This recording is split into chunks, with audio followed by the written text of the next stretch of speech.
dando aula aqui, cara. Vocês são muito respeitosos. Sabe que em Floripa o cara tem que ficar dando esporro em Felipe e papai para dar aula, cara. E eu sou rei do esporro. Eu meto a mão na cara e falo, cala a tua boca.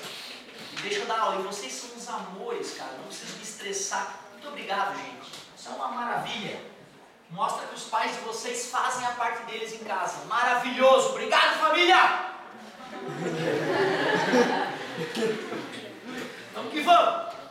Cara, tu sabe que eu me achava, vou te confessar que quando eu era gurizão, eu tirava nota boa, entendeu? Eu achava que era bom nas coisas, eu era bom em matemática, eu era bom em física. Depois é que eu fui aprender a limpar a bunda.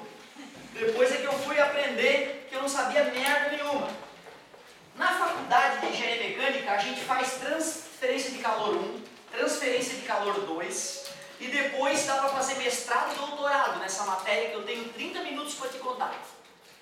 Claro que aqui é um nível básico, depois pode estudar a tua vida toda essa matéria. Olha que legal, tu pode estudar a tua vida toda essa matéria e não esgotarás ela. Transcal, para ficar bonitinho, né? Transferência de calor.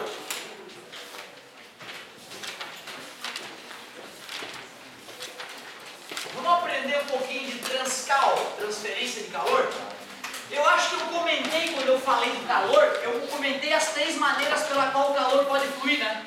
Condução, convecção e radiação, eu coloquei no cantinho assim, só os nomes.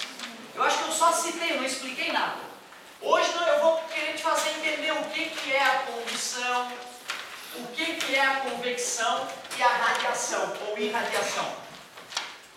Meu amigo, pensa assim, cara, eu tenho uma barra de material sólido, pode ser um vergalhão da Gerdau, aí em homenagem no Grande Sul. E eu pego então um vergalhão da construção civil e seguro ele numa mão, vergalhão pequenininho. Só que na outra extremidade eu boto uma vela acesa para ir aquecendo o meu vergalhão. Logo eu percebo que está quente demais e largo para não me queimar. A pergunta é como que a energia térmica recebida na extremidade direita fluiu até a extremidade esquerda onde eu estava segurando. Tudo está relacionado com o fato de nos sólidos os átomos estarem amarrados uns aos outros. Eles não estão encostados, porque a casquinha do átomo é negativa, é a eletrosfera, né? Um outro cara que tem uma casquinha negativa não vai poder encostar a eletrosfera de um na eletrosfera do outro, né? Na química tu sabe que existe uma ligação covalente, ou uma ligação iônica, ou uma ligação metálica entre os caras, concorda comigo? Como eu falei que é uma barra metálica, a ligação é metálica. Esses átomos então, finge que é o seguinte, isso aqui é um átomo, isso aqui é outro átomo e aqui é outro átomo, ó. Eles estão vibrando, porque a matéria vibra, temperatura, né? Mas eles estão amarrados uns aos outros. Se eu pegar o vergalhão e tentar torcer ele, quando eu solto, o vergalhão volta à posição original. Tudo bem?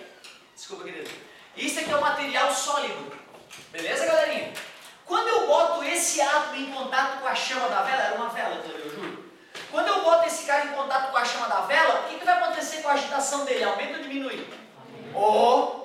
E o cara do lado que está amarrado, não tem jeito, cara. Se esse cara vibra mais, aquele cara ali vibra mais. E o vizinho também vibra mais. E um átomo vai espancando o outro, vai batendo no outro, vai fazendo vibrar. E daqui a pouco a vibração vem e chega uma vibração maior nessa região. Então tu tens que entender que a condução de calor ocorre de átomo para átomo. Um átomo sacode mais, faz o outro sacudir mais, que faz o outro sacudir mais. E já que eles estão amarrados uns aos outros, essa vibração se transmite com boa qualidade. Ou seja, eu estou te dizendo que a condução ocorre principalmente nos sólidos. Cuidado, gente, eu não estou dizendo que é somente. Nos líquidos vai ter condução. Só que como nos líquidos os átomos podem se deslocar, um não sacode o vizinho com tanta eficiência quanto nos sólidos, onde eles estão agarrados. Então, nos líquidos e gases, embora exista condução, ela é diminuta. Ela é muito pequena comparada com outros processos que nós já estudaremos. E como é que o calor está sendo transmitido? O calor é transmitido de átomo para átomo.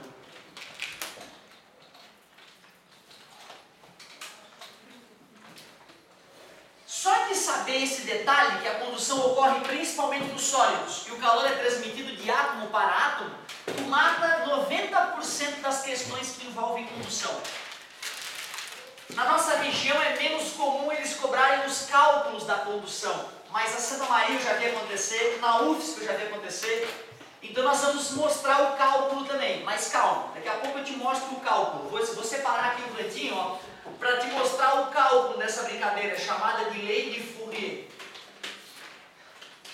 Se escreve Fourier, mas se lê Fourier. Vamos que vamos. Daqui a pouco eu vou te mostrar a parte matemática então da condução. Por enquanto eu só te mostrei a teoria. Porém, nesses dias que estavam mais quentes, nós estávamos usando condicionador de ar, né? Uma máquina para refrigerar o ar. Tu deves ter percebido que os refrigeradores de ar, eles são sempre colocados na parte superior do ambiente, né? Isso é para colaborar com a convecção, que é a transmissão de calor que ocorre em fluidos, gases e líquidos.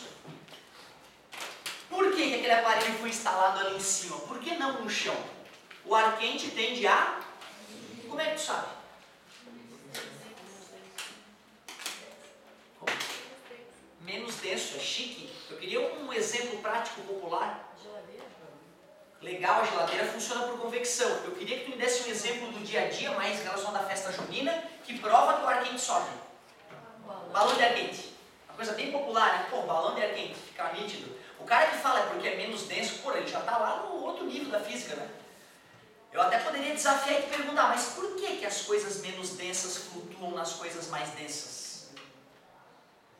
Se tu respondesse, o Arquimedes mostrou que tem um empuxo, eu ainda poderia te cutucar. Mentira, o empuxo é uma técnica prática para calcular a força de ascendência. Mas o que explica isso? Só vou te contar depois. Mas é uma coisa que se tu quiser tu pode pesquisar hoje para aprender, né? Por que o empuxo existe? Por que agora tem uma força me empurrando para cima? Pelo fato de eu estar deslocando o ar. Concorda que eu estou mergulhado no ar? Então tu vê, tem uma forcinha minúscula me empurrando para cima. Eu nem percebo essa força. Quando eu mergulho na água eu percebo, né? Concorda comigo? Por que o empuxo existe? Pior é que não. O que explica o empuxo é outra história, um desafio para a tua casa. Por que o empuxo existe? Nós vamos estudar isso depois, senão não vai ter graça a aula. Então olha só, convecção. O ar condicionador de ar está instalado em cima, a galera explicou porque o ar quente sobe. A galera explicou que o ar quente sobe porque ele é menos denso. Ele é menos denso porque ele dilatou em relação ao ar frio. Depois nós vamos entender que forças são essas que jogam o ar quente para cima. O ar quente subindo, o aparelho vai fazer o que com esse ar quente que está acumulado no teto? Vai sugar esse ar, vai refrigerá-lo, e depois nós vamos entender como, e vai cuspir esse ar frio na parte superior, já que ele está instalado na parte superior.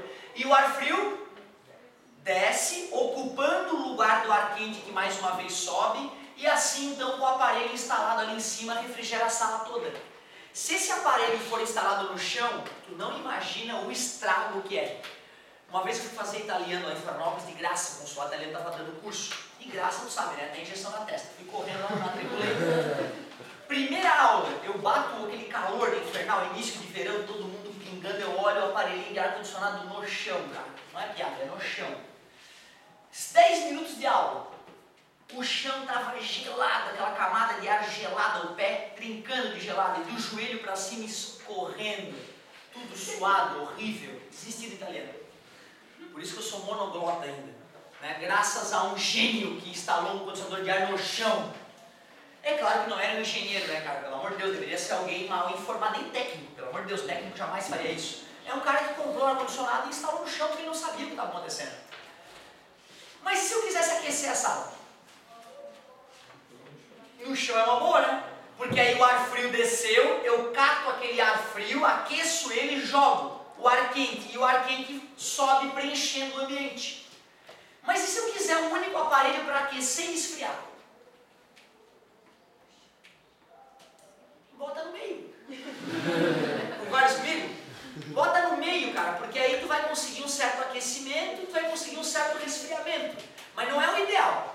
O ideal é não gastar dinheiro com ar-condicionado que esquenta e esfria, porque não faz sentido, tascar o processador de ar lá em cima e comprar ali por 50 pila aquele aquecedorzinho na tomada que bota no chão.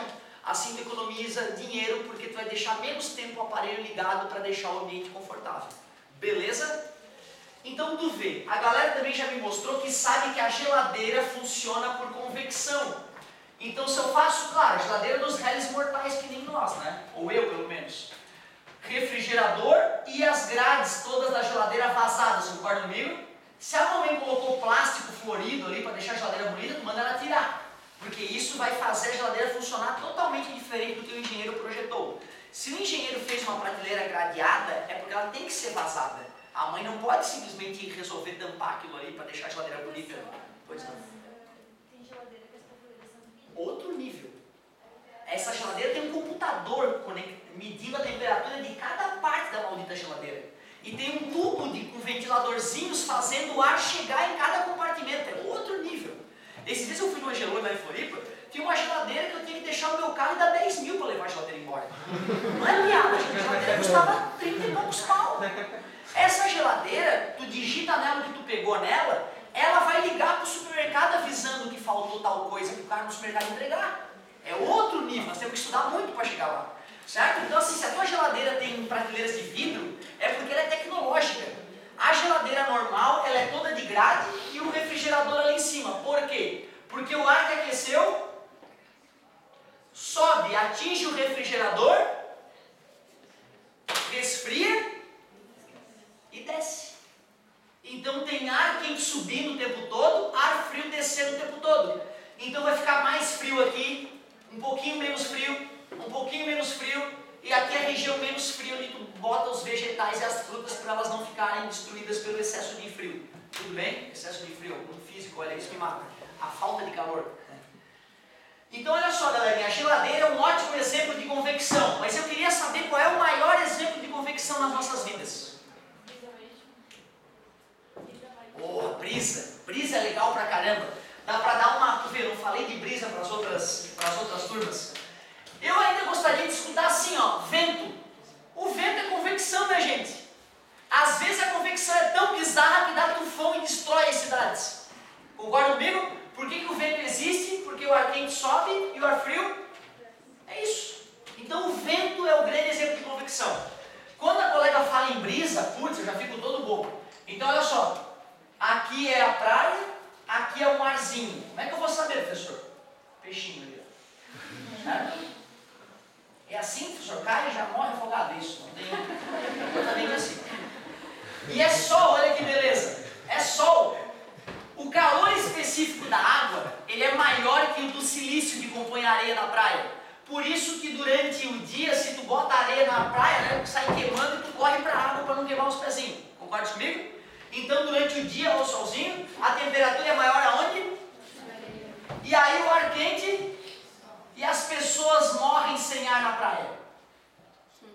Não, nunca aconteceu não. Então na verdade o ar frio, hoje eu estou especialmente idiota, desculpa. O ar frio que está em contato com a água acaba vindo para cá preencher essa região que se formou, de menos pressão. Por isso que a gente diz que durante o dia a brisa é maral, vem do mar. Concorda comigo? Certo? Ah, professor, esses dias eu estava na praia, era meio-dia e o vento estava apontando para a água. Claro, cara, não estou te falando que todo o vento na praia durante o dia vai ir da terra para a praia. Existem montanhas, existem toda a geologia, pode estar tendo um tufão na esquina ali no vizinho, e aí perturbou o fluxo de ar naquela praia. Concorda comigo? Mas se for um dia sem tempestades, sem maiores perturbações climáticas, durante o dia tu fica na praia gostosinho e tu vai ver uma brisinha vindo do mar e batendo em ti. Beleza? Porém, logo chega a noite. Aqui é a areia da praia, aqui é o mar, o peixinho mostra isso, meu Deus. Eu sabia que o peixinho ia fazer uma piranhazinha. A lua, olha que bonita a lua. Depois que ficou um certo tempo esfriando, esse cara foi mais rápido para aquecer, mas vai ser mais rápido para esfriar. Então o ar quente vai estar em cima do mar. O ar quente sobe e nós sabemos que não pode se formar vácuo aqui em cima.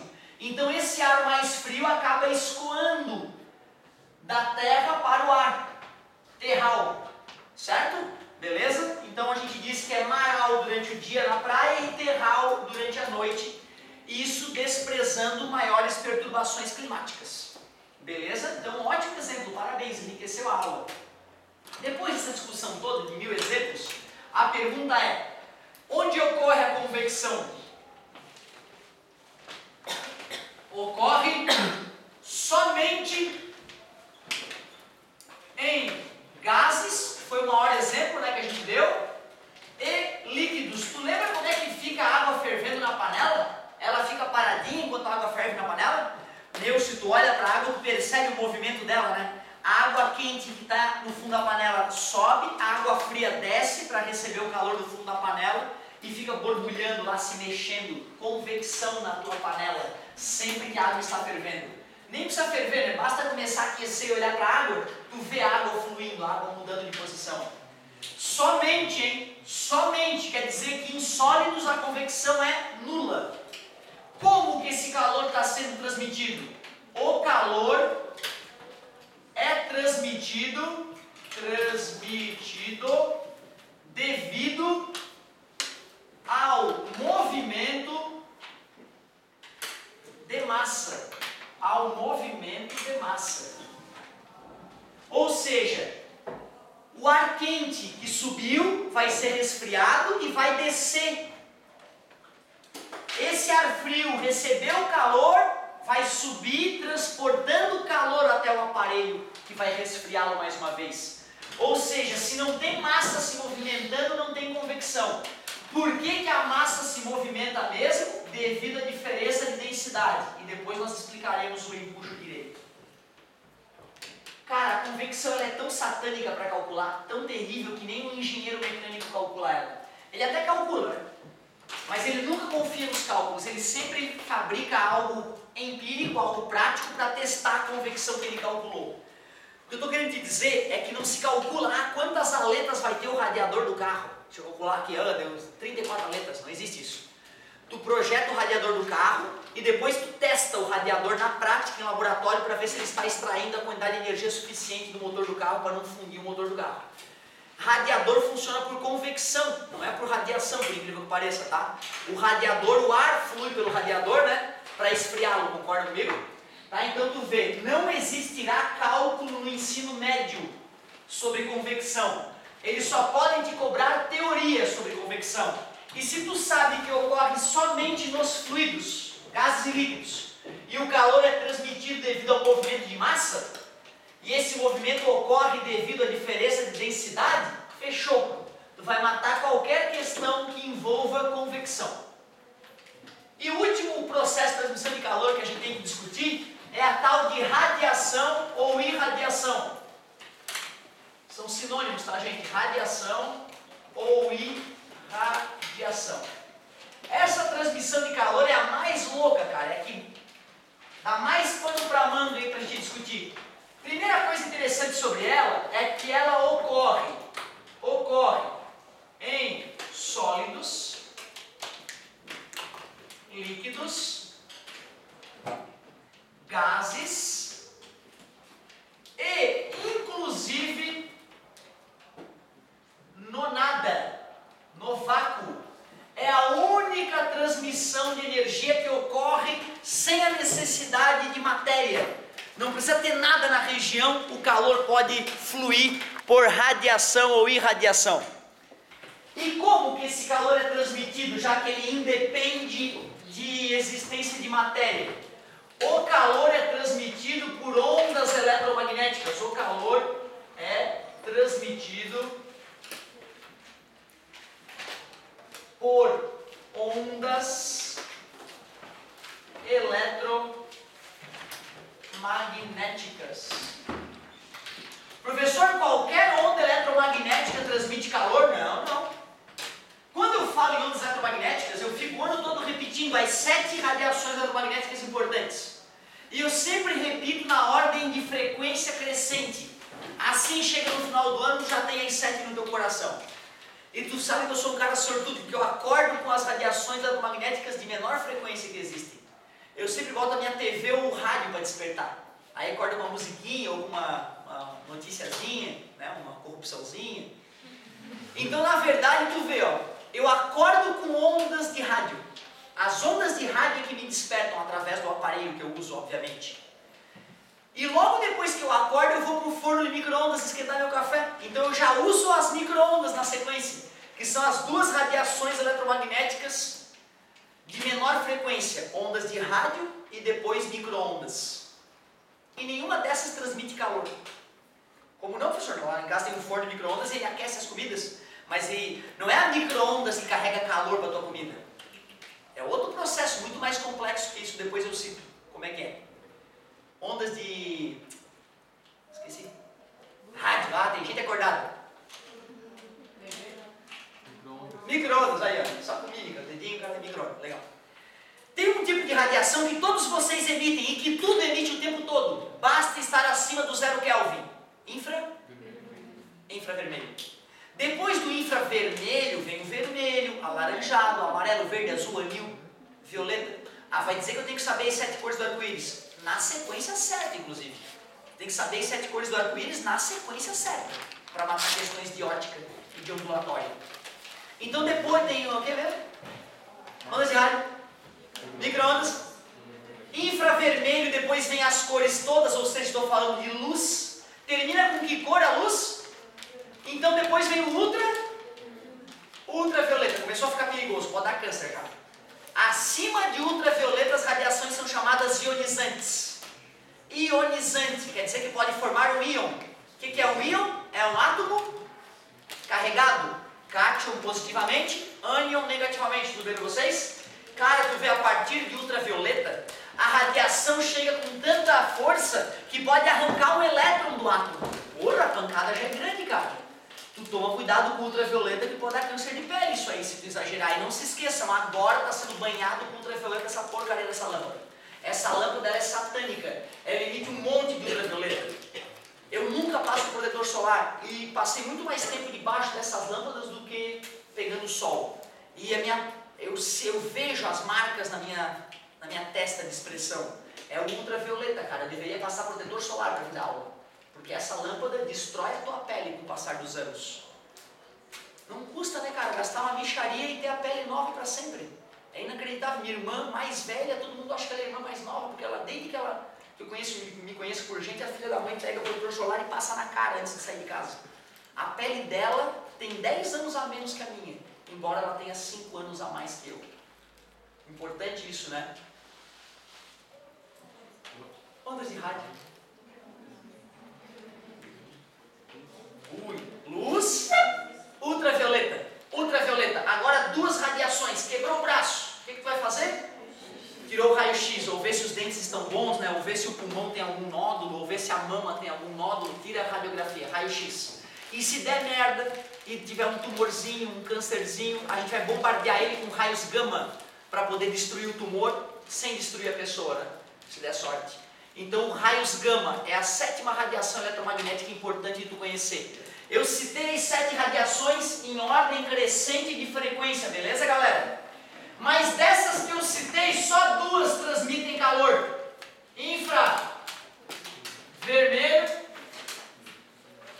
ou radiação infravermelha, se preferir, não tem problema. A radiação. E ultravioleta. O grande nome aqui, tá, é o infravermelho, tá, gente? O infravermelho tem até o apelido de ondas de calor. Ondas de calor. Quando tu chega próximo de uma fogueira, tu sente isso. Tu chega próximo de uma fogueira, tu vê alguma coisa batendo no teu corpo, tu sente aquela coisa batendo em ti, te aquecendo. Aquilo é infravermelho que a fogueira está emitindo. Por que a fogueira está emitindo mais infravermelho do que tu? Porque tu está em menor temperatura. Mas as câmeras de visão noturna, ela funciona baseada em infravermelho. Eu estou escuro, não tem luz visível, eu pego o equipamento que capta a radiação infravermelho do ambiente e transforma em luz visível. Como vocês estão mais aquecidos, vocês emitem mais infravermelho que o ambiente que não está aquecido. Assim eu consigo distinguir as pessoas, os objetos, certo? Isso era uma máquina de guerra. É uma máquina de guerra. Tem guerra acontecendo em partes do mundo agora, né? Gera muito dinheiro, guerra. Então, na verdade, tu vê, eu quero guerrear com um cara. Eu sei adianta o meu tanque ter uma câmera infravermelha, né? Um vai ver o outro no escuro, né? Eu quero ver o cara, mas não quero que ele me veja. Uma das saídas é usar uma outra radiação que não seja infravermelho. O sujeito teve a ideia, infravermelho, vou usar micro-ondas. Vou usar micro-ondas, assim eu posso fazer uma lâmpada que emite micro-ondas e uma câmera que capta essa micro-onda refletida. Assim eu vou ter uma visão noturna sem que o outro sujeito me veja tão facilmente com a câmera infravermelha dele. Alguns anos de laboratório, o sujeito arrumou o tanque de guerra com visão noturna por micro-ondas. Aí imagina, tá quase na hora do recreio do cara, ele, homem, vai lá no tanque de guerra e vê se tu me enxerga aqui, deixa eu desligar a luz. Desligou a luz. Porra, tô vendo perfeitamente. Porra, funcionou, vamos pro lanche comer, vamos. O cara tira uma barra de chocolate no bolso e quando ele pega a barra de chocolate tá toda derretida. Se fosse uma pessoa normal, tinha jogado fora, comprado outra e comido o chocolate. Mas era um engenheiro. E aí ele pegou e... Mas hoje tá frio, essa merda não podia ter derretido. Por que derreteu meu chocolate, Cacilda? Voltou depois do recreio pro laboratório, botou uma barra de chocolate na frente do tanque de guerra, iluminou o chocolate com a tal da micro-ondas e o chocolate derreteu. Ele, Cacilda, essa micro-ondas está esquentando o meu chocolate? Por que isso está acontecendo? Ele testou diferentes frequências de micro-ondas e percebeu que tinha uma frequência só que esquentava o chocolate. Frequências menores e maiores que aquela que ele usou não esquentavam o chocolate. Ele, que merda é essa, cara? A micro-ondas esquenta a minha comida com uma certa frequência. Eu quero saber por quê? Mais pesquisa, eles perceberam que H2O é uma moléculazinha. Molécula d'água. Ela está vibrando sempre, não pode subir? Dentro da tua comida, a molécula d'água está vibrando lá. Se tu joga uma micro-ondas que tem a mesma frequência da molécula d'água, ela entra em ressonância. Então, a molécula d'água está tranquilinha ali, vibrando dentro da tua comida. Chegou a micro-ondas com a frequência certa. Ela se empolga e ela começa a girar que nem uma doida dentro da comida. E aí, por atrito, ela aquece a tua comida. Ou seja, não é a micro-ondas que está trazendo o calor já e bum, esquentou, como o infravermelho. O infravermelho bateu e esquentou. Micro-ondas aquece no teu forno micro-ondas porque a frequência do micro-ondas é a mesma frequência de agitação da molécula da água. E aí a molécula de água entra em ressonância, que é um outro fenômeno que depois eu vou explicar melhor, e aí aquece. Tu vê que viagem, né, cara? É uma máquina de guerra que hoje nós usamos nas nossas cozinhas, que revolucionou o mundo. Só tem um problema. Tem pesquisas que mostram que quem come comida de micro-ondas adoece mais do que quem come comida de fogão. Fica tranquilo, não é o micro-ondas. Eu acabei de explicar, né, que só a partir do ultravioleta, que elas são ionizantes, né? Só a partir do ultravioleta tem que se ficar ligado. Eu te pergunto, quem come comida de micro-ondas come a mesma comida de quem faz comida no fogão? Não, então é a porcaria da comida que tu cozinha no micro-ondas que te faz mal, não é o micro-ondas. A minha mãe acha que o micro-ondas é um reator atômico. Ela acha que mata a família, não é? Tá? Podes... Não bateu? Bateu? Ah, garanto, esse cara é evidente. Ó, galerinha, então, ó, não se esqueçam, micro-ondas não transmite calor, embora aqueça os alimentos, beleza? Até porque o Wi-Fi da tua casa é micro-ondas e ninguém frita na tua casa, beleza? Vai saber, né? Há controvérsias. Não frita, né? Aqui até vermelho agora. Não tem esse negócio. A parte de matemática eu trago na próxima aula, galerinha. A parte teórica tu já pode destruir, valeu!